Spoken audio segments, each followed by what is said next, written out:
हाथ के साथ यही कठिनाई है, कब कौन किससे हाथ मिला ले, आपको पता ही नहीं लगेगा कब कौन किससे हाथ मिलाने वाला है। और दूसरी भी बात है, कब कौन हाथ खींच ले, पता ही नहीं लगता। एक से पूछा कि हाथ खींच क्यों लिया जो मिलाया था, तो बोले हमने तो हाथ बनाने के लिए हाथ मिलाया था, बन गया तो खींच लिया। हाथ मिलते हैं वहां लोग इकट्ठे होते हैं, पर इन इकट्ठे हुए लोगों को एक मत समझना, पर जहां हृदय मिलते हैं वहां व्यक्ति एक होते हैं। इसलिए हमारे यहां पुरानी परंपरा है, जब कोई मिलते थे तो हृदय से, उसका भाव यह है कि मिलो तो ऐसे मिलो कि हृदय से मिलो। भले ही तन के मिलने के ढंग से हृदय से न मिलो, पर भाव से हृदय से मिलो, संकेत वही है। चलो अब हृदय से मिलना बंद हो गया, चलो हाथ ही सही मिलते तो हैं, पर अब वो भी मिलने बंद हो गए, अब हाथ मिलते नहीं, अब हाथ हिलते, मिलते नहीं हिलते। और इसका अर्थ साफ साफ कहते कि हम तुम्हारे नहीं, हम तुम्हारे नहीं, हमारे भरोसे मत रहना। तो सामने वाले भी कहते हैं कि क्या हमें तुम अपनी समझते हो, हम भी तुम्हारे नहीं। आप देखो लक्ष्मण जी चित्रकूट में, निखादराज श्रृंगवेरपुर में, और दोनों गुरु शिष्य हैं। निखादराज को लक्ष्मण जी ने उपदेश किया रात्रि में गीता का, लक्ष्मण गीता कहलाता। और सही बात है, रात्रि में ही तो उपदेश की आवश्यकता है, मोह निशा सब सोवनिया। अच्छा, यह भी अद्भुत संकेत है कि उपदेश दिया किसने, का लक्ष्मण जी ने। क्यों, जागने लगे बैठ वीरासन, लक्ष्मण जी कभी सोए नहीं। इसका अर्थ क्या, जो सदा जागृत रहता हो, जो मोह की नींद में जागा हुआ हो, वही दूसरे को जगा सकता है। तो लक्ष्मण जी हैं गुरु और निखादराज हैं शिष्य। देखो संबंधों की हार्दिकता और आत्मीयता की विशेषता क्या है, शिष्य को देखकर गुरु की याद आ जाए, शिष्य को देखने से ही गुरु का स्मरण हो कि ये शिष्य ऐसा, तो गुरु जी ऐसे ही हो।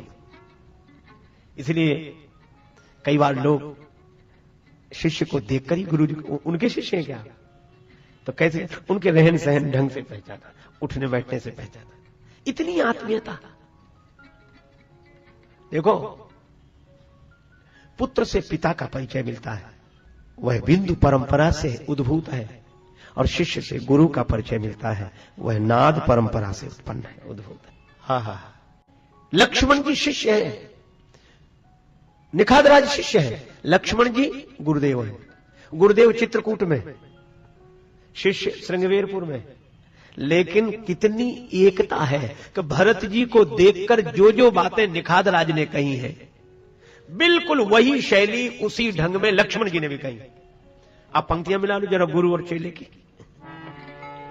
शिष्य निखादराज क्या बोले, सन्मुख लौह भरत सन ले, जियत न सुरसरी उतरन दे।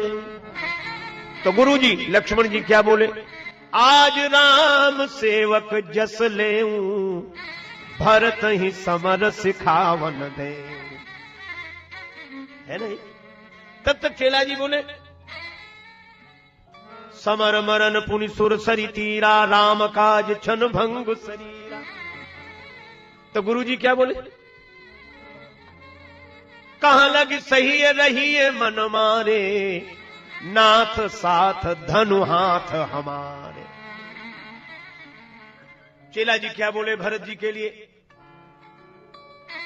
जो पे जियन होती कुटिलाई, तो कतलीन संग कटकाई।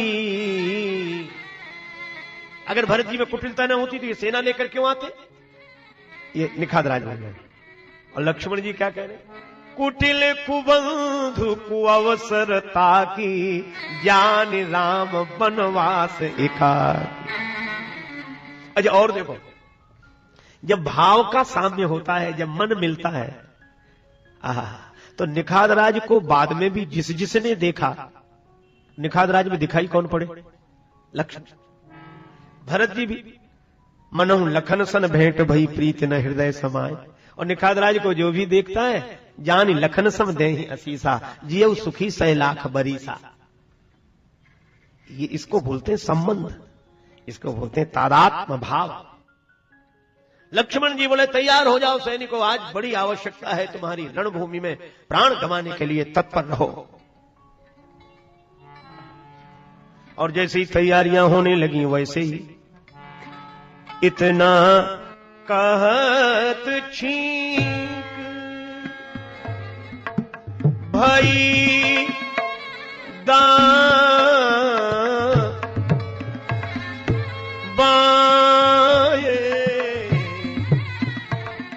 इतना कहत छींक भई बाए, कहे उपसगुनियन खेत सुहाए,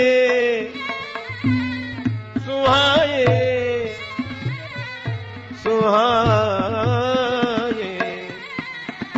इतना कहत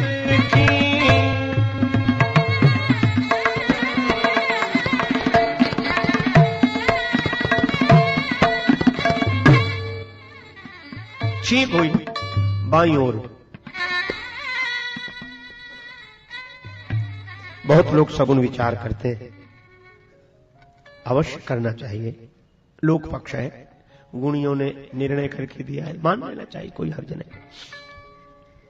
पर एक आदमी ने बड़ी अच्छी बात कही, मुझे बड़ी अच्छी लगी। बिल्ली रास्ता काट गई, दूसरा बोला क्या करें, तो उस आदमी ने कहा कि सबब बिल्ली के रास्ता काटने का मत पूछो, साथ चलने वालों से होशियार रहो। सगुन सूचना देते हैं। बाईं ओर छींक हुई। निखादराज ने कहा ज्योतिषियों बताओ क्या फल है इसका।